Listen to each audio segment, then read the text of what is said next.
WCBI News at 5 starts now.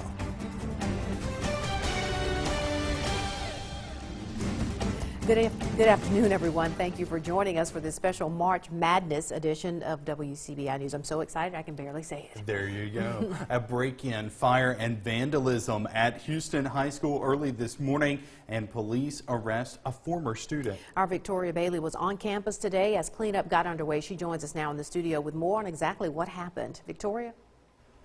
That's right, guys. Law enforcement and firefighters responded to a call Friday morning around 2 after a smoke alarm was triggered. Now, police have arrested former Houston High School student 20-year-old Patrick Nichols. Nichols has been charged with arson, burglary, and felony mischief. Now, Houston's police chief says several windows and pieces of technology were destroyed, and Nichols could be facing more charges. Houston Superintendent Tony Cook says he's hurt that this happened, but so happy to have community volunteers to help with the cleanup. You don't prepare specifically for an incident like this. You hope they don't happen. I just appreciate everybody jumping in and doing what's done. I mean, it's at 2:30 this morning when I got here, I thought, wow, we'll be a week out of school. But these guys have done an amazing job. Houston High School will welcome students back Monday as scheduled. Cook says if anything changes, he will make an announcement sometime on Sunday.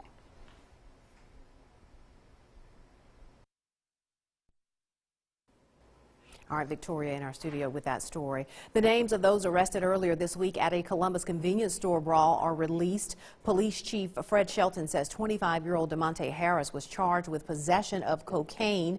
Meanwhile, 32-year-old Cortez Shills is charged with felon in possession of a weapon. Columbus police were called to the Sprint Mart in the 700 block of 45 North Wednesday morning. There were reports of a large fight. At least 8 people were detained for questioning at one point. Shelton says that argument stemmed from an early Wednesday morning shooting in the 400 block of 15th Avenue South. CPD is still investigating whether a shooting on 21st Street North is connected to the other 2 incidents.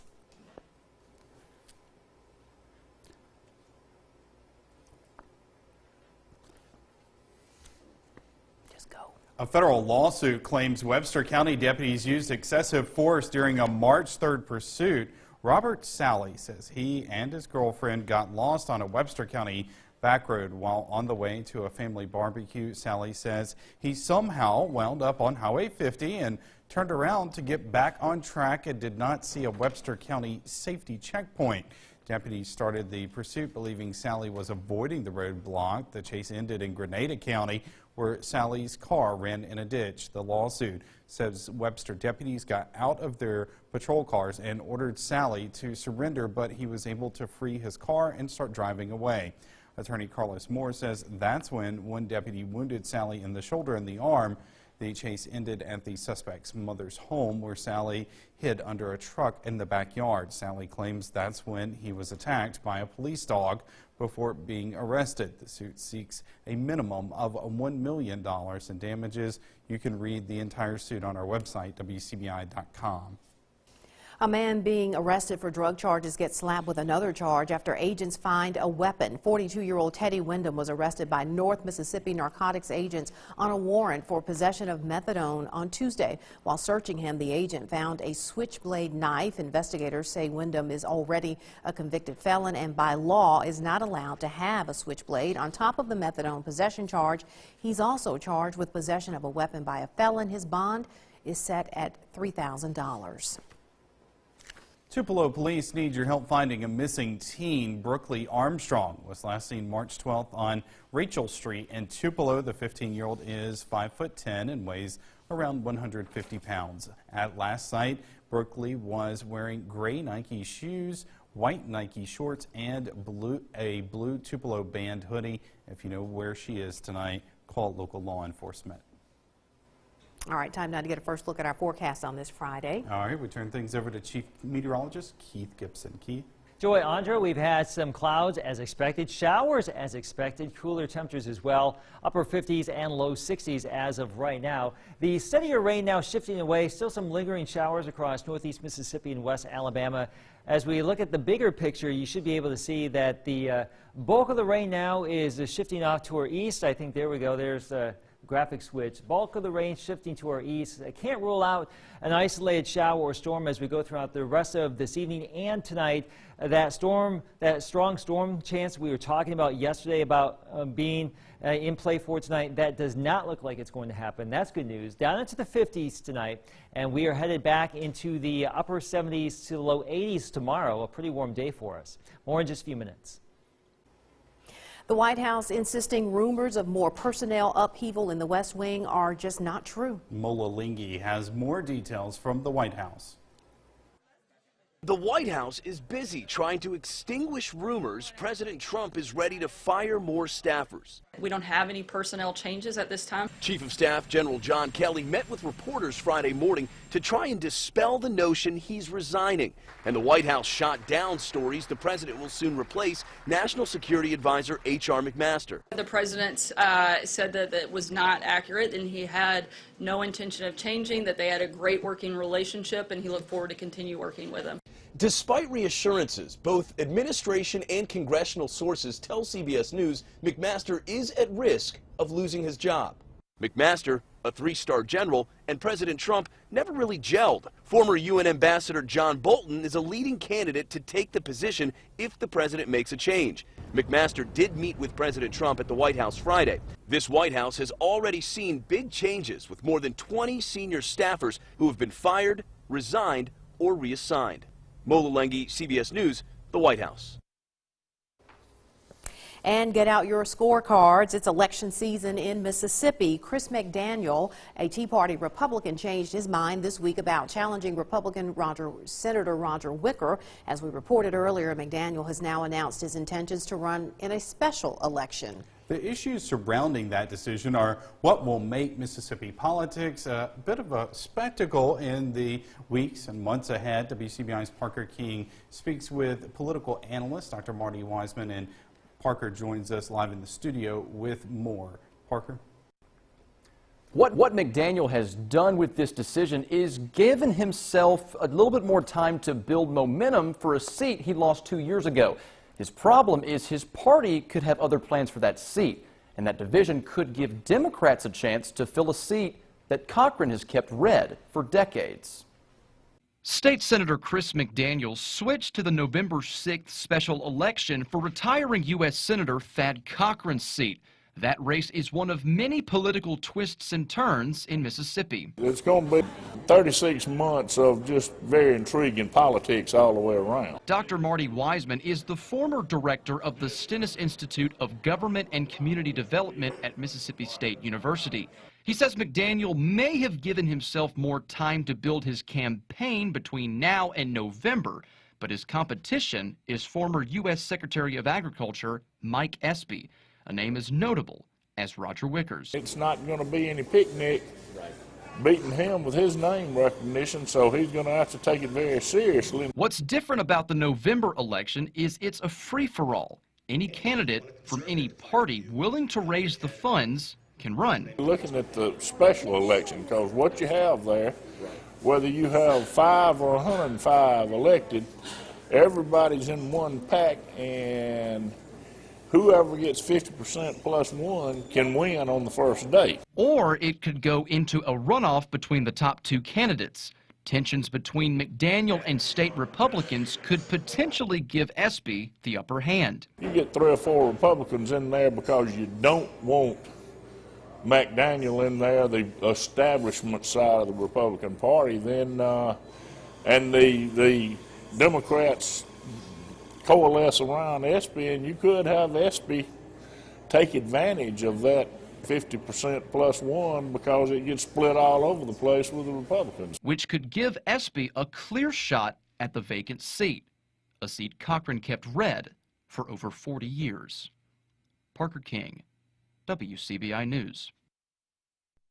Now, to clarify some more, this election would only give the winner of the special election the seat until the next official election in 2020. So if McDaniel wins this one and he wants to keep that seat, he'll have to raise money twice. And that's if he wins. All right, Parker in the studio sorting it all out for us.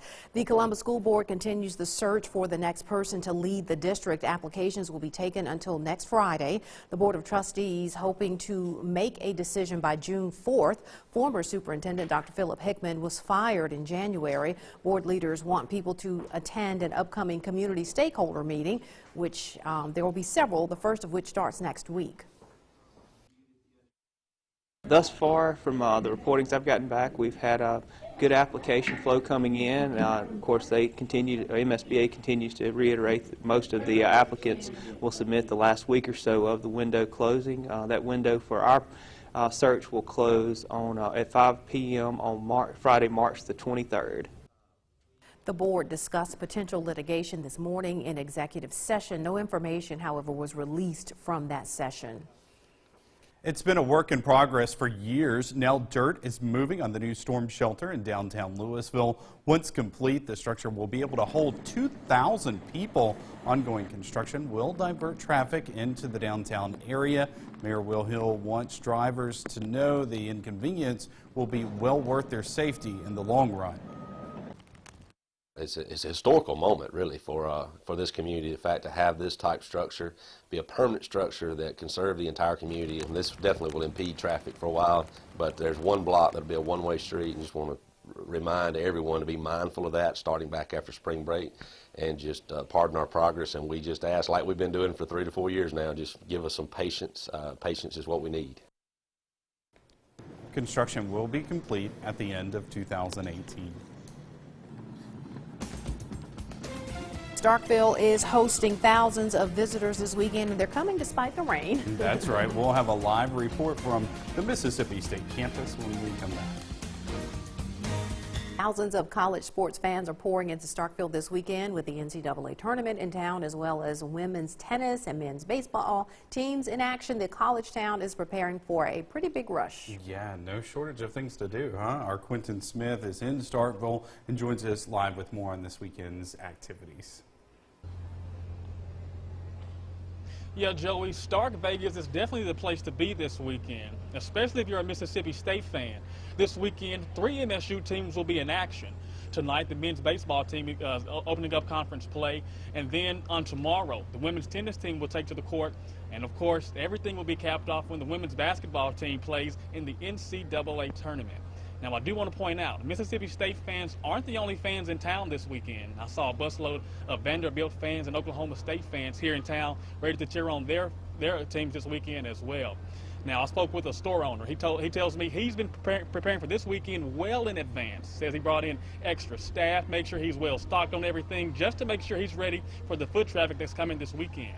Now, coming up a little later on WCBI News, we speak with that store owner as well as fans to talk about the excitement that surrounds Starkville this weekend. We'll have that story coming up later on tonight. But for now, reporting live in Starkville, Quentin Smith, WCBI News. Rain showers moving away from Starkville. Good news for the baseball game this evening. Still a little bit of wet weather. A live look at Durham's Pharmacy in Vernon, Alabama. We do have a couple of opportunities for some strong to severe storms going for the next couple of days. The full forecast on that is next. Stay tuned. Your first alert forecast with Chief Meteorologist Keith Gibson. As expected, overcast today. Right now in Columbus, 59 degrees, winds from the southeast at 11 miles per hour. We don't really envision a strong storm chance tonight. That's good news. Now, for Sunday afternoon, Sunday evening, Sunday night, we do have an opportunity for a complex of storms, really Sunday evening and Sunday night. That would be storm chance number 1, and also some redevelopment by Monday afternoon. Monday could be a little bit more interesting across the region. We'll just see how it all shakes out. The rain we've had today now beginning to move away. Low clouds will tend to linger for a good chunk of the night. We may still see a little bit of rain or maybe even an isolated storm tonight, but the energy is really well displaced from our region, so we don't really expect a lot of strong storms in the near term. But the jet stream flow is from west to east. It will be right overhead later this weekend into next week, and that will keep those strong storm chances with us. Later tonight, yes, there could be a little bit of rain, maybe a storm. Those will tend to go away. We will likely wake up to a lot of cloud cover on Saturday. Temperatures in the low 60s. Those clouds will tend to thin out, and we should warm up into the upper 70s and low 80s tomorrow. It's going to be a very warm day, especially once that sun comes out. Rain chances return by Sunday afternoon. Sunday night into Monday morning, there could be a complex of storms right along this warm front, that frontal boundary right there. That will tend to lift back to the northeast Sunday night into Monday morning. So that would be that first round, that first opportunity for some strong storms. And then we are going to get into this warm sector for Monday afternoon, south of the warm front, east of that frontal boundary right there. And if we are in that, there could be some very strong storms that happen to erupt. Now, a lot of those could develop right overhead and then drift into Alabama, so we have to watch out for that. And then those storms will be out of here. Behind it, some cooler, drier air for the middle of next week. Here's our planner for tomorrow. Cloudy at 9 o'clock, 64 degrees. By noon, 73. More sun by 4, 80 degrees, and 72 early tomorrow evening at 7 o'clock. The better rain chances on Saturday down along the coast. We're doing okay around here, upper 70s to low 80s. Here's our 7-day forecast. You can see pretty mild through Monday. And again, we are watching out for those storms Sunday into Monday. Spring begins Tuesday, but temperatures fall back into the 50s. It's almost time to welcome back MUW alumni to the school for homecoming festivities. Here to tell us more about it, Lindsay Cumberland from Alumni Relations and Dr. Beverly Joyce, Professor of Art History. Ladies, thanks so much for being here. Thanks. Exciting time coming up for the W next week.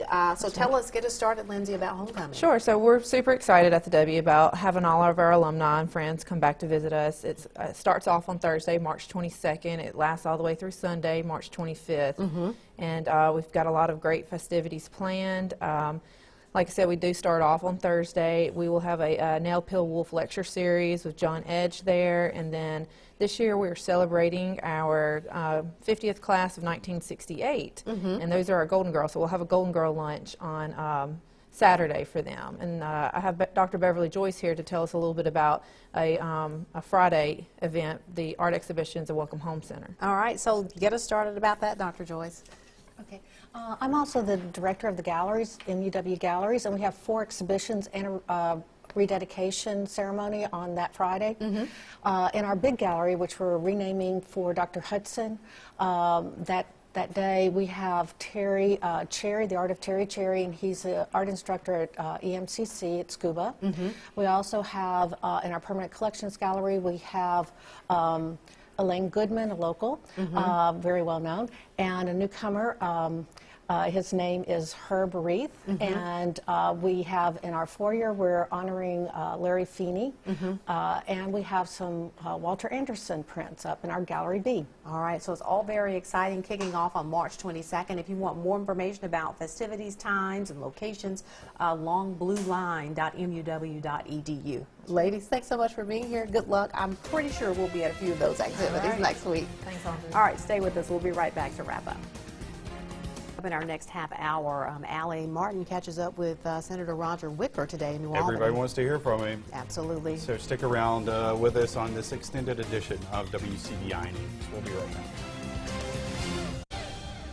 WCBI News at 6 starts now. Thanks for joining us for this special March Madness edition of WCBI News. A federal lawsuit is claiming Webster County deputies used excessive force during a March 3rd pursuit. Robert Sally says he and his girlfriend got lost on a Webster County back road while on the way to a family barbecue. Sally says he somehow wound up on Highway 50 and turned around to get back on track and did not see a Webster County safety checkpoint. Deputies started their pursuit because they believed Sally was avoiding the roadblock. The chase continued into Grenada County, where Sally's car ran in a ditch. Now, the lawsuit says the Webster deputies got out of their car and ordered Sally to surrender, but Sally was able to free his car and start driving away. Attorney Carlos Moore says that's when one deputy wounded Sally in the shoulder and arm. The chase ended at the suspect's mother's home, where Sally hid under a truck in the backyard. Sally claims he was attacked by a police dog before being arrested. The suit seeks a minimum of $1 million in damages. You can read the entire suit on our website, WCBI.com. The names of those arrested earlier this week at a Columbus convenience store brawl are released. Police Chief Fred Shelton says 25-year-old DeMonte Harris was charged with possession of cocaine. Meanwhile, 32-year-old Cortez Shields is charged with felon in possession of a weapon. Columbus police were called to the Sprint Mart in the 700 block of 45 North on Wednesday morning. There were reports of a large fight. At least 8 people were detained for questioning at one point. Shelton says that argument at the store stemmed from an early Wednesday morning shooting in the 400 block of 15th Avenue South. CPD is still investigating whether a shooting on 21st Street North is connected to the other 2 incidents. Tupelo police need your help finding a missing teenager. Brooklyn Armstrong was last seen March 12th on Rachel Street in Tupelo. The 15-year-old is 5'10" and weighs around 150 pounds. Brooklyn was wearing gray Nike shoes, white Nike shorts, and a blue Tupelo band hoodie. If you know anything, please call 911. The Clay County Sheriff's Department is looking for 2 men. They need your help catching. John Clifton Coggins of West Point is wanted for possession of a controlled substance, and in another investigation, another West Point man, Lorenzo Chandler, is wanted by Clay County deputies for burglary. If you know where they are tonight, give the Golden Triangle Crime Stoppers a call. The investigation continues today after vandalism at Houston High School this morning. Law enforcement, fire, and school officials are working around the clock to get things back in order. Yeah, our Victoria Bailey spent the day on campus. She joins us live in the studio with more. Victoria. That's right, guys. When I arrived today, I could see the glass on the ground from the early morning break-in. Investigators have charged Houston High School alum Patrick Nichols in the case. School leaders say this won't stop them from welcoming students back to school Monday morning. Tense moments for the Houston School District as the high school became the target of a vandal. Water, sprinkler systems had gone off. There had been a fire set in our room, our old home ec room, and lots of technology destroyed. We received this call this morning about 1:30 or 2.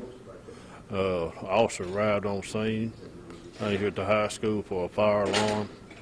Went off, and we got down here. The officer approached the door here, and we kept seeing this guy walking around on the inside. You know, he didn't know if it was an employee here or what. So that guy was 20-year-old former Houston High School student Patrick Nichols.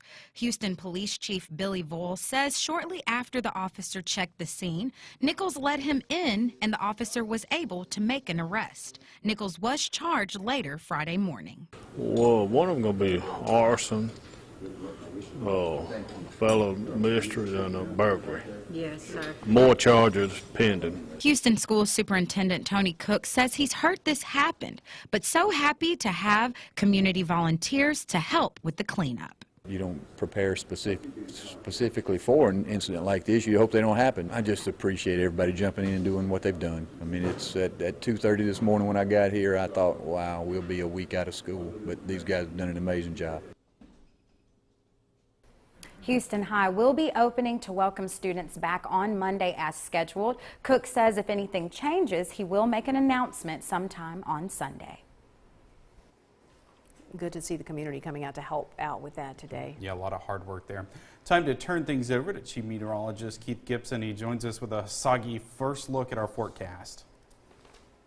Indeed, it's 5:35 here on our Friday evening. Overcast in Tupelo. The showers have moved away, but we still have a little bit of light rain in the region. Temperatures mainly in the upper 50s. Tupelo, you're at 60. The bigger batch of showers now to our southeast, but we still have a little narrow stripe of showers here across our region. And you can see the visible satellite clouds hold tough, and that will be the case as we go throughout the course of the night. Lows in the 50s, warmer tomorrow, but strong storms possible later this week. The full forecast in just a few minutes.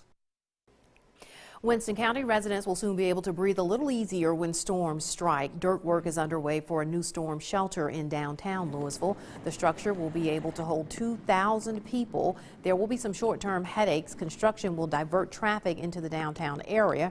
Mayor Will Hill wants citizens to know that the end result, though, will outweigh any inconvenience.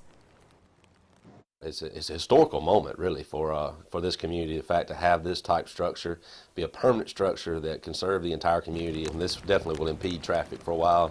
But there's one block that'll be a one-way street, and just want to remind everyone to be mindful of that, starting back after spring break, and just pardon our progress. And we just ask, like we've been doing for 3 to 4 years now, just give us some patience. Patience is what we need. Hill says the shelter will be complete at the end of this year.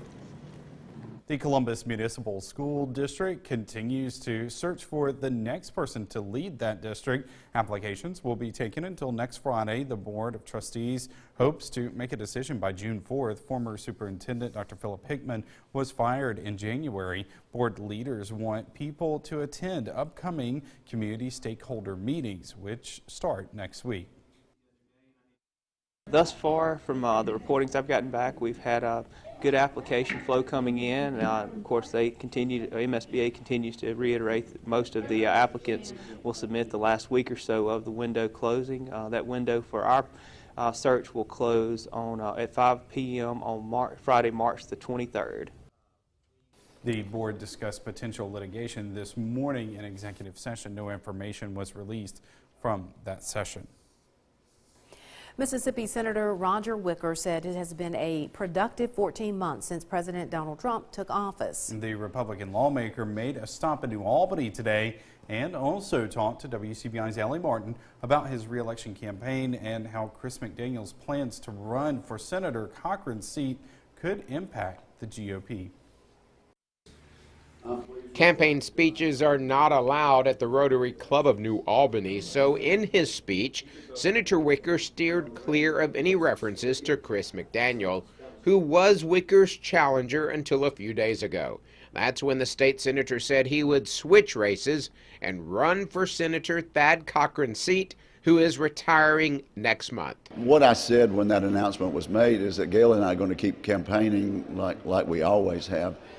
So far, Senator McDaniel has not exactly filed his papers to remove his name from the ballot. So until that happens, we have no choice but to proceed on. Senator Wicker says McDaniel's refusal to concede 4 years ago in a close race with Senator Cochran could be an issue this time around. I think questions will be asked about that, and as I go around the state, people do mention the fact that the aftermath of the election 4 years ago was such a turnoff. Senator Wicker says going forward in his campaign, he plans to stress his conservative voting record, his efforts to push President Trump's agenda, and his support for strengthening the military. So I'm also the author of the SHIPS Act, which says we need to rebuild our Navy. We need to build 355 ships because the admirals and the generals tell us that's what we need to keep our country safe. Senator Wicker also plans to tout his support of the tax relief bill and his votes to secure the border as he prepares for the June primary. In New Albany, I'm Allie Martin, WCBI News. Senator Wicker faces challenges from several Democrats for his Senate seat and Gulf Coast businessman Richard Boyington in the Republican primary. All right, well, here's something neat that happened. Doesn't happen every day during Senator Wicker's visit today. New Albany Police Chief Chris Robertson was at the Rotary Club meeting, making sure the senator was safe during his visit. Well, after the meeting, Senator Wicker got a phone call. It was from the White House. Senator Wicker asked the president if he minded saying hello to the chief. It's the call of a lifetime, as you might imagine, for Chief Robertson. Senator Wicker asked the president to speak to me, and as a member of law enforcement, the president thanked me on behalf of all law enforcement across the United States and the military, and says he's trying to get us the tools that we need and make sure that we have everything we need to do the jobs we do, which means a lot. And I'll be honest with you, I was not expecting to speak to the President of the United States today. A FaceTime would have been real cool too, wouldn't it? The Chief Robertson says his conversation with President Trump lasted a couple of minutes, but it is a phone call that he will tell his children and grandchildren about, and I'm sure he will. You don't get to talk to the president every day. Absolutely. Well, school may be out for spring break, but you may not be able to tell if you're in Starkville this weekend. The city is buzzing with activity. We tell you why when we come back. Welcome back. Thousands of college sports fans are pouring into Starkville this weekend with the NCAA tournament in town, as well as the women's tennis and men's baseball teams all in action. The college town is preparing for a lot of folks. That's indeed right. Our Quentin Smith is in Starkville. He joins us live now with more on the weekend activities. Yeah, Andrea, Starkville is a popular destination this weekend, especially for Mississippi State fans. They have the luxury of taking in a full slate of MSU athletics. Tonight, the men's baseball team opens up conference play, and people are pouring in for that game right now as we speak. Then, on tomorrow, the women's tennis team will take the courts, and of course, everything will be capped off when the women's basketball team plays in the NCAA tournament. Now, I do want to point out, MSU fans aren't the only fans here in Starkville this weekend. We have fans from Vanderbilt, Oklahoma State, Nicholls State also in town to cheer on their team. Now, I spoke with store and restaurant owners, and they tell me they've been preparing for this busy weekend well in advance. Coming up tonight on WCBI News, we'll speak with store owners as well as fans to talk about the excitement that's around Starkville this weekend and the big boom that's expected to hit this area. We'll have that story coming up later on tonight. But for now, we're live in Starkville. Quentin Smith, WCBI News. All right, thanks, Quentin. An Arkansas woman traveling through North Mississippi is giving a shout out to some Etowah County deputies and Fulton officers after they helped catch her dog. Mary Farmer of Bentonville, Arkansas, was on the way to Atlanta for work. She stopped in Fulton to walk her dogs when you'll see him in just a second. This fella, his name is Bacon, decided to go running after a squirrel and broke loose. In a post on Facebook, she calls the officers heroes for coming to the rescue and helping her get Bacon back. We spoke with Bacon's owner earlier, and she said, quote, "Those guys rocked." 57 degrees in Starkville. The shower is winding down, so let's just hope that we can get that baseball game in this evening. I think we will, but there will be some damp conditions tomorrow. A bit of a cloudy start. The sun will pop out. We're back to around 80. Don't rest on your laurels here. We do have the risk for some strong storms later this weekend into next week. Full forecast is next. First Alert Forecast with Chief Meteorologist Keith Gibson. Saturday is St. Patrick's Day. I'm forecasting 80 degrees. Now, let's go back 6 years. We had a very warm St. Patrick's Day in Columbus and Tupelo in 2012. We were in the mid-80s here. So warm tomorrow, but probably not that warm. But we can get warm this time of year, as we will do so tomorrow. Upper 70s and low 80s across the region. The better rain chances Saturday afternoon down to our south. So right now we have a little bit of light rain out there. Still a chance for a little bit of that as we go throughout the course of the evening and overnight. But most of the rain will shift to our south during the day tomorrow. Now, Sunday evening, Sunday night, we'll have a complex of storms likely move across the region. And then Monday afternoon or late morning, sometime by Monday afternoon, we'll have a chance for some more redevelopment as far as strong storm chances around here. Now, we are anticipating some weather radio programming events next week. We actually have one scheduled for Monday 3 to 5 at Walgreens in Louisville. This is weather permitting. If we have storms erupt on Monday, that's not going to happen. We'll just have to postpone that. But the one in Columbus on Tuesday at Kroger 4 to 6, that's going to go on as scheduled at this point. But right now we are getting into the heart of our storm season, and we would expect rounds of storms to start coming our way. And the active weather makers way out there across Northern California right now, that will cross the Rockies as we go throughout the course of our Saturday and the first half of Sunday, and then get in here late Sunday and Monday. Now, as I mentioned, there still could be a little bit of rain or maybe even an isolated storm tonight. We should wake up to a lot of cloud cover on Saturday, overcast conditions when you wake up, but I do think we will break into a lot of sunshine during the day, and that should boost our highs back up to around 80. Rain chances go up Sunday afternoon. The better rain and storm chance that could be on the strong side will be Sunday evening and Sunday night, most likely, with this warm front lifting back to the north. And then ahead of that cold front right there, early Monday afternoon, we may see a line of strong storms start to form right overhead and then move into Alabama. So that would be round number 2. That whole system clears out of here as we get into Monday night. Some cooler showers still possible on Tuesday. Spring begins Tuesday. Temperatures fall back down into the 50s for the middle of next week. Lows down into the 30s. So pretty warm through Monday. Then a little bit of a cool down for the start of spring. There's your forecast. Sports is coming up next. It's St. Patrick's Day, the luck of the Irish with us, some warm and fairly dry weather, but storms coming in probably late Sunday into Monday, several rounds of maybe some strong storms. So don't forget about that as you enjoy your Saturday. Definitely. We'll be keeping an eye on it. That's right, all weekend long. Yes. All right, thanks so much for joining us, everybody. Have a great night.